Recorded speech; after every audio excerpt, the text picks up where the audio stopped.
comme dañu war a dem ak gouvernement bi suba samedi di alxames bi pour li ñuy indilaat lu bees ci observation yi nga xam ne ñun defoon nañ ko est-ce que dañuy signer wala est-ce que duñu signer loolu la ñu ñëwoon tey waxtaan ko ak base bi pour ñu wax ñu seen xalaat bu dee dañuy taxaw nañ ñu wax lan moo tax ñu war a taxaw bu dee dañuy continuer aussi nañ ñu wax lan moo tax ñu war a continuer ak kañ la ñuy war a taxaw. bu ñu bëggee wéyal grève bi aussi il faut ñu wax ñu bu ñu koy wéyal dañ koy wéyal ba kañ ak dañ koy wéyal ak nan la ñuy war a taxawee bu ñu waree taxaw ëllëg parce que xeex aussi lu mu yàgg ci jeex lay nekk lu mu yàgg day mujjee ci table de négociation donc ñun ay ndaw lañu ñoom ñoo ñu yabaloon xeex nañu ba egsi indi nañ leen li nga xam ne moom la ñu proposé dañ leen di déglu ñoom ñuy wax après lan la ñuy def bu dee dañoo bëgg ñu taxaw dañuy taxaw mais bu dee dañoo bëgg ñu continuer dañuy continuer mais nañu xam ne taxaw bi mën na am ay conséquences continuer bi aussi mën na am ay conséquences mais lépp rek nañu àndandoo ñun ñëpp ñu assumer li ci wóor ñu wax ñu ko gouvernement bi wax ñu ko ci table de négociation bi mooy ñoom pare nañu pour fay moitié bi non 60% yi pare nañu pour fay ko ci salaire mois de mai 2022 moom 40% yi ñu pare nañu pour fay ko ci salaire janvier 2023 loolu aussi mu wuute ak li ñu njëkkoon a wax li ñu njëkkoon wax mooy juillet 2022 ak juillet 2022 50% mais li ñu mujj wax mooy 60% mois de mai salaire mois de mai 2022 et les 40% moom ci salaire mois de janvier 2023 ñu ne li ko indi nag mooy loi de finances rectificative mooy LFR bi nga xam ne texte yi li mu leen may mooy ñu ngi ko mën a def au mois de juin mais bi ñu génnee ñoom woo président de la république mu wax ak ñoom ci leen wax ne nañ ko jéem a xëcc moom bu jëree mu def décret sax moom mu def décret pour ñu xëcc moomu LFR boobu au mois de mars ak avril pour ñu mën ko fay au mois de mai. dal xel ak ñàkk dal xel mi ngi aju ci ni ngay apprécier sa proposition bi ñu la defal li ñu xam daal non ñun daal li ñu mën a xam mooy affaire bi bu fekkonte ni enseignants yi ñuy déglu tey jox nañu feu vert dañuy wax ne dina nekk loo xam ne c'est historique su ma ne c'est historique mooy Sénégal bi muy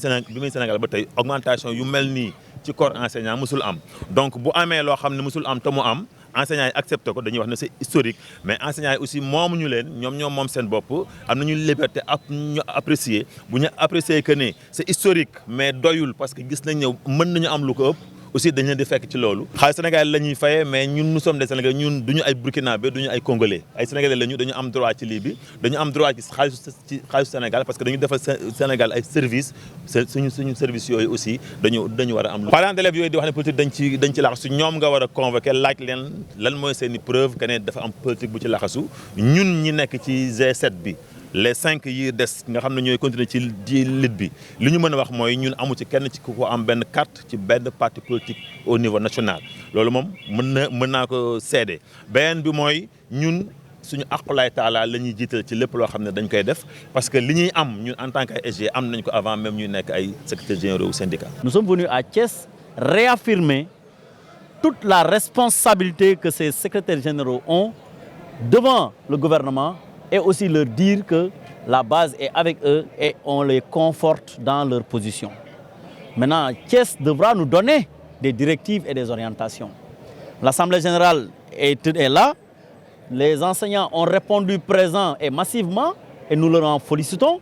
mais Thiès donnera des directives qui pourra permettre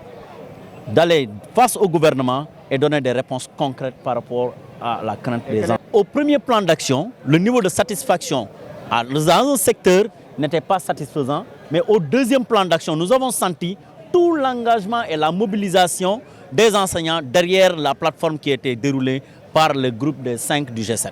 La revalorisation correcte des systèmes de rémunération des enseignants, de l'élémentaire, du préscolaire, du moyen et du secondaire. Je pense que c'est ça qui peut être déterminant pour cette levée de mot d'ordre. Maintenant, il y a des objectifs qui sont fixés par rapport à ça. Il y a des seuils, il y a des questions sur lesquelles nous n'avons pas encore travaillé qui méritent d'être travaillées. Nous devons discuter avec le ministre de l'Éducation nationale sur certaines indemnités qui sont liées à son ministère. Nous devons aussi travailler avec le ministère de la fonction publique sur la revalorisation du statut des enseignants décisionnaires et tant d'autres questions sur lesquelles il faudra pointer et travailler. Maintenant,